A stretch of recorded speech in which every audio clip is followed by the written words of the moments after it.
पता नहीं लोग लड़कियों को क्यों पढ़ाते हैं। क्या हुआ दादी? मैं अगले सप्ताह होने वाली वाद विवाद प्रतियोगिता के लिए पढ़ रही हूँ। ओह, यानी तुम्हें स्कूल भेजना पर्याप्त नहीं था। अब हम लड़कियों को पलटकर जवाब देना भी सिखा रहे हैं। इससे तो हमारा समय कहीं बेहतर था। लड़कियों की जल्दी शादी कर दी जाती थी और वे खाना पकाना, साफ सफाई जैसे काम संभालती थी। हमें दिव्या की शादी के लिए लड़का देखना चाहिए। अभी वो बच्ची है माँ, मैं अपने बच्चों को जब तक वे चाहें तब तक पढ़ने दूंगी। वो ज्यादा पढ़ लेगी तो उसकी शादी के लिए लड़का तलाशना मुश्किल हो जाएगा। नहीं माँ, यदि दिव्या पढ़ लेगी तो वो खुद कोई व्यवसाय या पेशा चुन लेगी।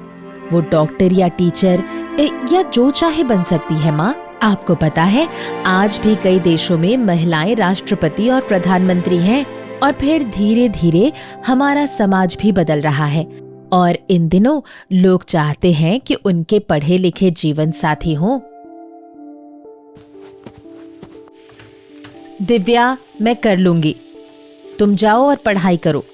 अपनी दादी की बातों पर बुरा मत मानना, वो अपनी पढ़ाई पूरी नहीं कर पाई और थोड़े पुराने विचारों की हैं, लेकिन वो तुमसे बहुत प्यार करती हैं। माँ, आप तो जानती हो कि जब दादी मेरी पढ़ाई पर और घर के कामों में हाथ न बटाने पर ताने देती हैं, तो मुझे बुरा लगता है।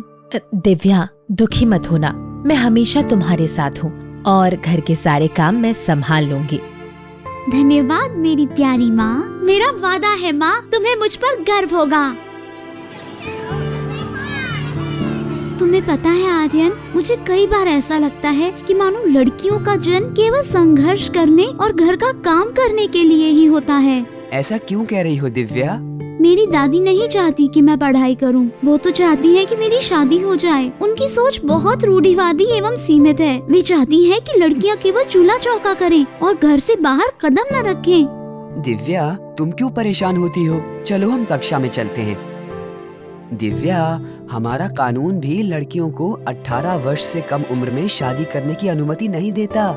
यही तो मेरी माँ भी कहती हैं। वे हमेशा मुझे पढ़ाई करने और प्रतियोगिताओं में भाग लेने के लिए प्रोत्साहित करती हैं। तुम प्रतिभाशाली छात्रा हो और तुम्हें इस वाद विवाद प्रतियोगिता में जरूर भाग लेना चाहिए। हमारे समाज में लड़कियों को उच्च शिक्षा के लिए नहीं जाने देने की परंपरा रही है, लेकिन तुम भाग्यशाली हो कि तुम्हारी माँ तुम्हें इतना सहयोग करती हैं और तुम्हें पढ़ने के लिए प्रोत्साहित करती हैं। धन्यवाद आर्यन। हेलो दिव्या, कैसा लग रहा है? कल जो तुमने मुझे प्रेरित किया उसके लिए धन्यवाद। सचमुच तुम्हारी बातों का फायदा हुआ और मैं शांत मन से तैयारी कर पाई। ये सुनकर मुझे अच्छा लगा। प्रतियोगिता के लिए ऑल द बेस्ट। धन्यवाद आर्यन।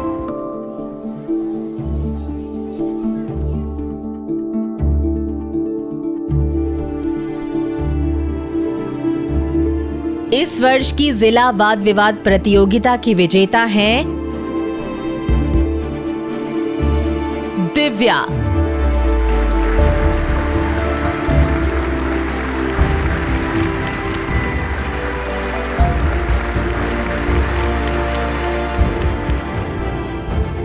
अच्छी शिक्षा होने के कारण दिव्या इतनी जागरूक और आत्मविश्वास से भरपूर होकर बोली, दिव्या, हम तुम्हें 3 साल के लिए स्कॉलरशिप और पुरस्कार के रूप में लैपटॉप देंगे।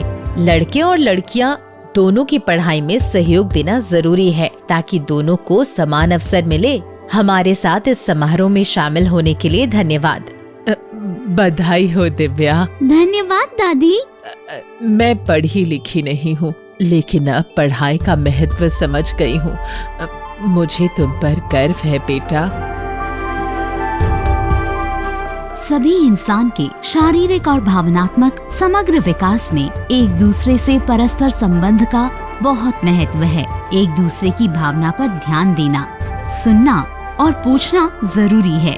ये कौशल हमें हमारे आसपास के लोगों, दोस्त, भाई बहन, माता पिता या शिक्षक जो भी हों, सबके साथ सकारात्मक संबंध बनाकर रखने की क्षमता देते हैं। हमें दूसरों के प्रति सहानुभूति होती है और भावनात्मक संबंध बनता है। इसके बाद हम उनकी जरूरतों को लेकर अधिक संवेदनशील होते हैं और इससे हमारे बीच अटूट संबंध बनता है।